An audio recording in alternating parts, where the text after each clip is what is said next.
12 heures ici à Bozola, même heure à Garantigibou en commune 5 du district de Bamako et c'est l'heure de votre journal Infocité mise en nom de Marc Damlé. Présentation Oumar Enzatraoré.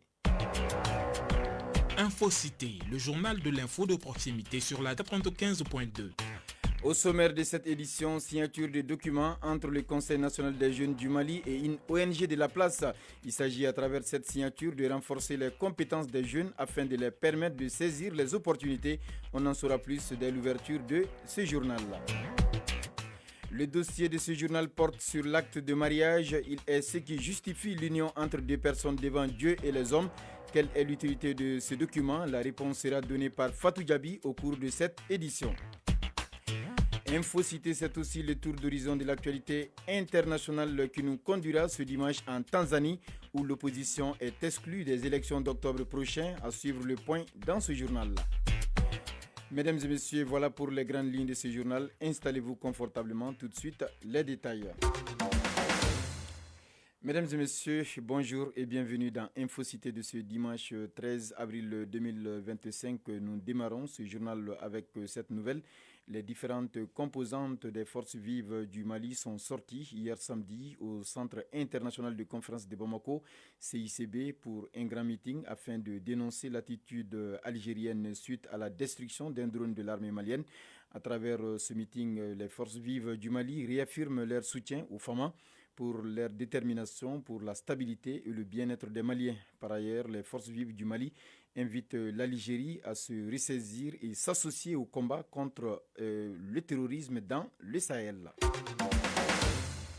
Comme annoncé au sommaire de cette édition, signature de convention hier samedi entre le Conseil national des jeunes du Mali et l'ONG CISV, et c'est là dans le cadre du projet Yes Enjeu, engagement de la jeunesse du Sahel. C'est un projet d'envergure sous-régionale qui vise à renforcer les compétences des jeunes afin de les permettre de saisir les opportunités. Aïssata Traoré nous en dit plus. La jeunesse est l'un des piliers du développement d'un pays. Pour aider cette couche juvénile à jouer pleinement sa partition, le CISV, à travers son projet Yes Enjeu, engagement de la jeunesse, vient de signer une convention de partenariat avec le Conseil national de la jeunesse du Mali. Urakiatou Silla, coordinatrice technique du projet Engagement de la jeunesse au Sahel, CISV Mali. C'est un projet qui vise à renforcer la participation et l'engagement effectif des jeunes à saisir les opportunités, notamment en termes d'emploi, en termes de participation aussi au dialogue interculturel, sur les luttes contre les changements climatiques et la participation à la paix et à la cohésion sociale. Dans le cadre de ce projet, plusieurs types d'activités sont prévues.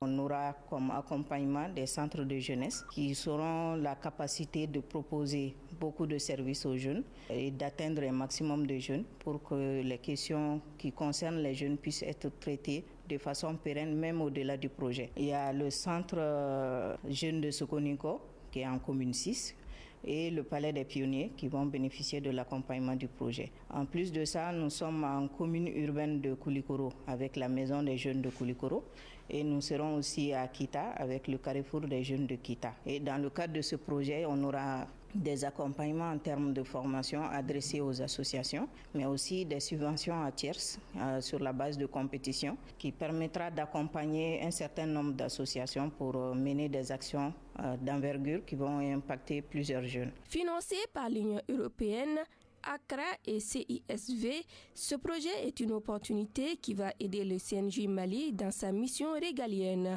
d'où son adhésion. Sori Ibrahim Sissé, président du CNJ Mali. Ça va nous permettre dans un premier temps de renforcer la capacité institutionnelle de nos organisations de base, qui est une mission du Conseil national de la jeunesse, qui va nous permettre de réhabiliter nos centres de jeunes, qu'on appelle les maisons de jeunes. Ça va nous permettre de les équiper. Ce projet va également permettre à travailler sur tout ce qui est question de paix. Officiellement lancé en 2023, ce projet prendra fin en novembre 2027. De la signature des documents à la célébration d'une journée, la Maison de l'Espoir, le centre de réadaptation, de prise en charge des troubles du langage et de la communication ne reste pas en marge de la célébration de la journée mondiale de sensibilisation à l'autisme qui se tient le 2 avril de chaque année à travers le monde. Ainsi, le centre a procédé ce 12 avril 2025 à une conférence débat sur l'autisme. C'était à Garantigibou, en commune 5 du district de Bamako. Le thème retenu pour cette édition est sensibilisation sur les troubles de langage et de la communication. Mariam Koulibaly était sur place pour la chaîne 2.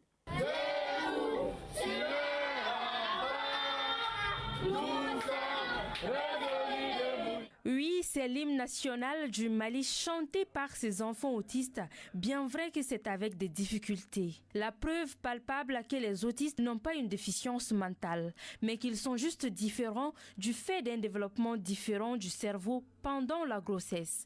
Tout ce mois d'avril leur est dédié. Demba Traoré, promoteur du centre de réadaptation, la Maison de l'Espoir. Petit à petit, on évolue.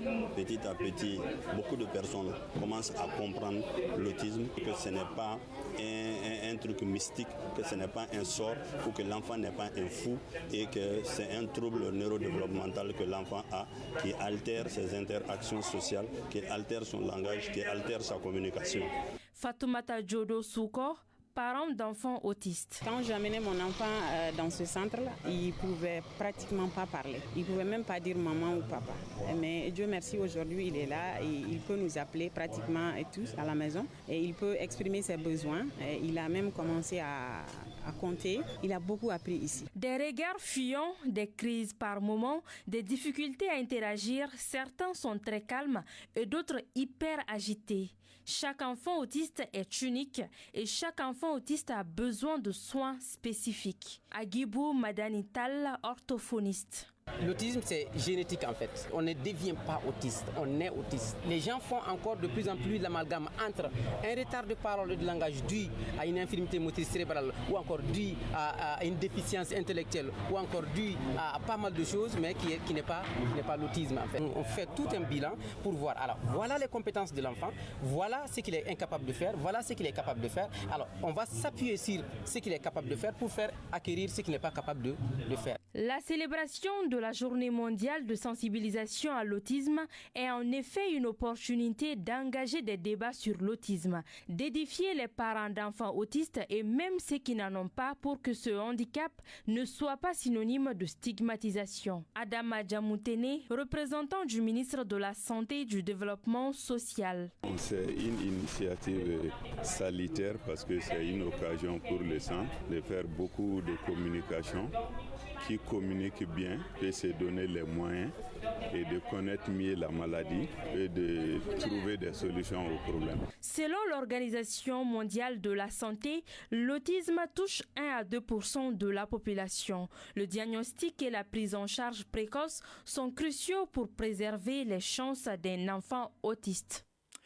Immersion aujourd'hui à cheval entre deux communes de la rive droite du district de Bamako. Il s'agit respectivement des communes 5 et 6, à l'intervalle desquelles se dresse un pont de référence presque emblématique et particulier de par sa forme de serpent.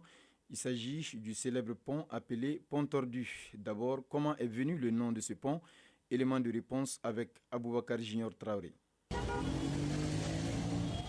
Érigé en 1991, le pont Serpent, situé à la frontière entre Kalamankura en commune 5 et Nyamakoro Cité UNICEF en commune 6. C'est 2,50 mètres de réalisation pour faciliter le mouvement de la population. Madou Samake, réparateur. Je suis réparateur ici au pont Tordu depuis 25 ans. Le pont Tordu existe depuis le temps du président Moussa Traoré et il a pris le nom d'Intekeka Pont, car le pont a traversé le champ de ce dernier. En tout cas, le pont Tordu nous a permis de rallier les quartiers comme Nyamakoro. Ibrahim Kamina, vendeur de poissons.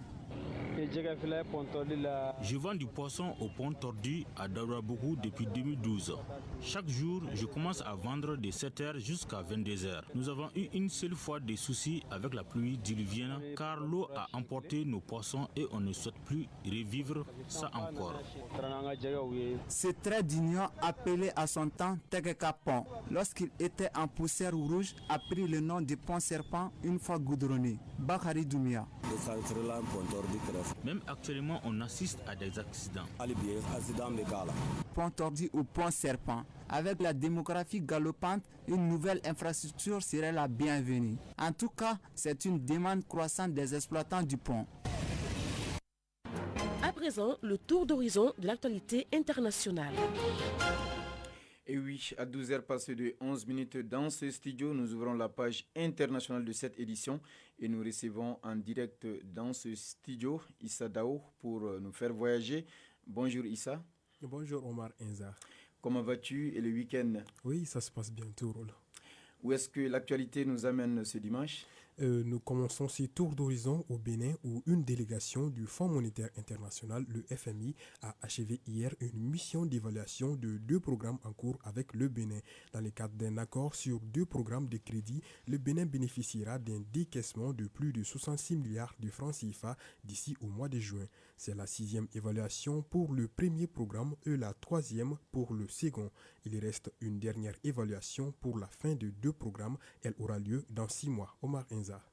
Nous restons à l'international à l'approche des élections d'octobre prochain.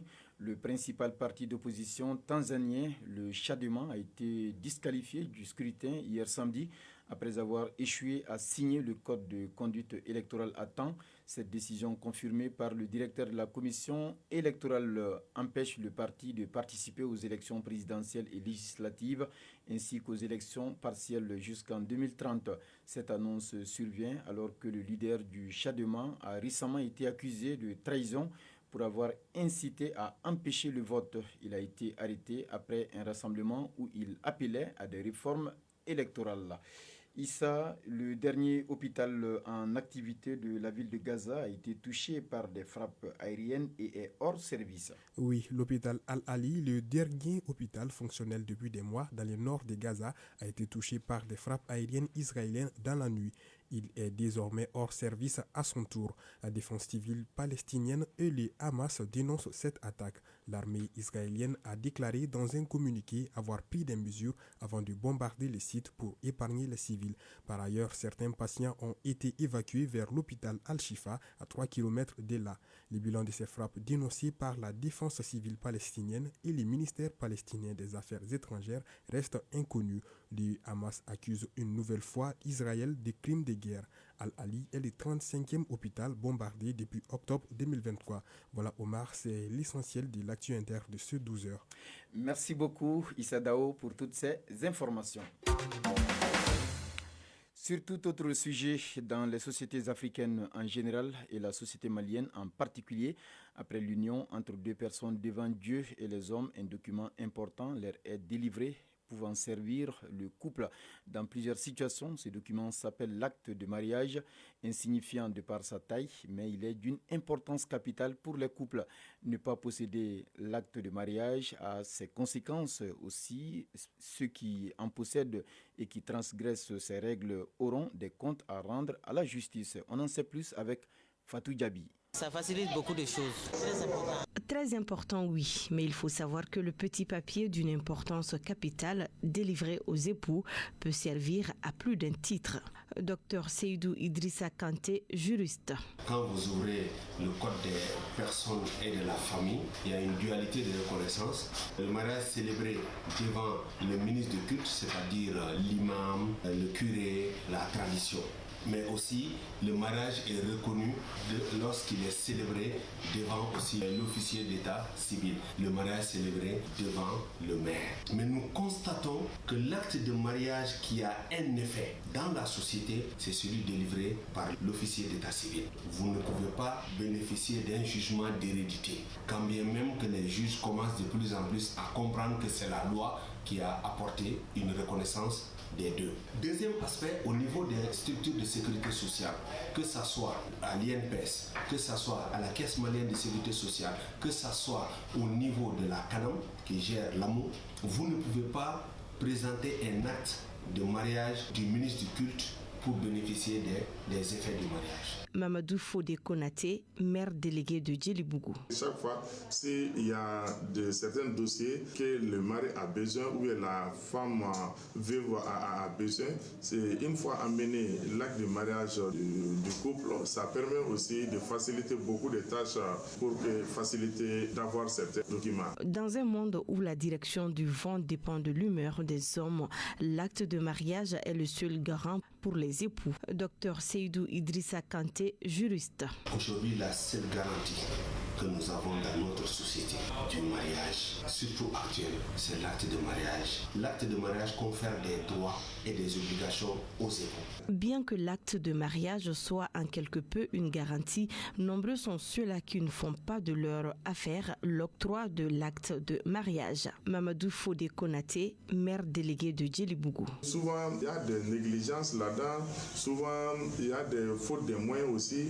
Souvent, beaucoup ne savent même pas aussi où est-ce qu'on doit aller pour avoir ces documents-là. Il y a une femme veuve qui est venue nous demander pour lui, il veut avoir l'acte de mariage. Alors, mais c'est trouvé que son mari était décédé. Tout époux qui ose poser un acte contraire aux règles de l'acte de mariage aura affaire à qui de droit. Dr Seydou Idrissa Kanté, juriste. L'homme ne peut pas demander à la femme ou la femme ne peut pas quitter le domicile conjugal sans l'autorisation du juge s'il y a un acte de mariage.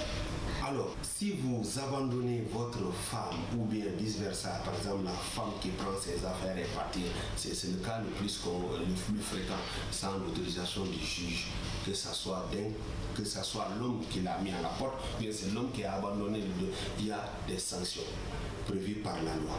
Donc ces sanctions peuvent aller jusqu'à l'emprisonnement et il y a des amendes à payer pour cela. Par ailleurs, les mariés restent convaincus quant à l'importance du acte de mariage délivré par l'officier d'état civil.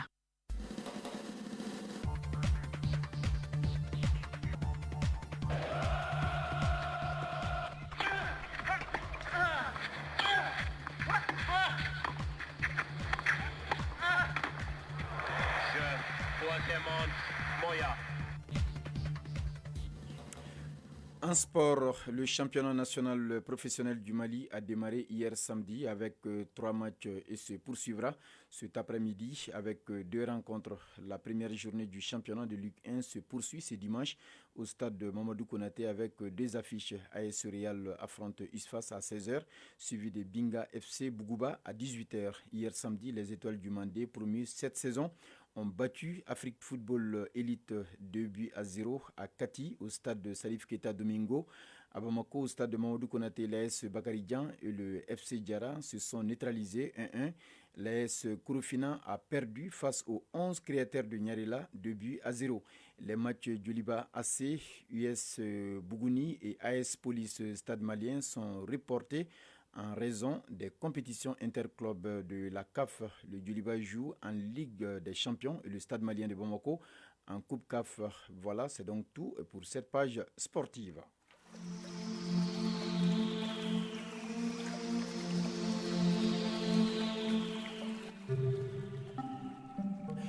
À 12h passées de 19 minutes dans ce studio, les nouvelles de la météo avant de boucler cette édition.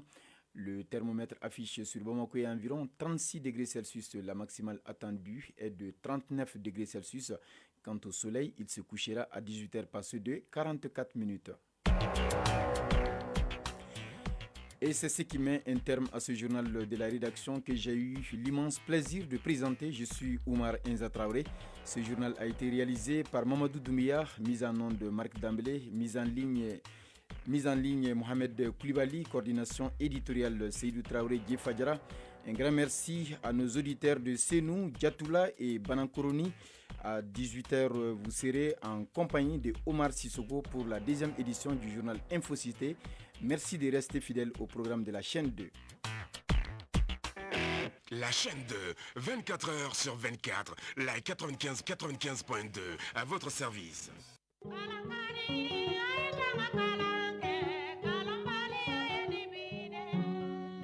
Sariya lakana.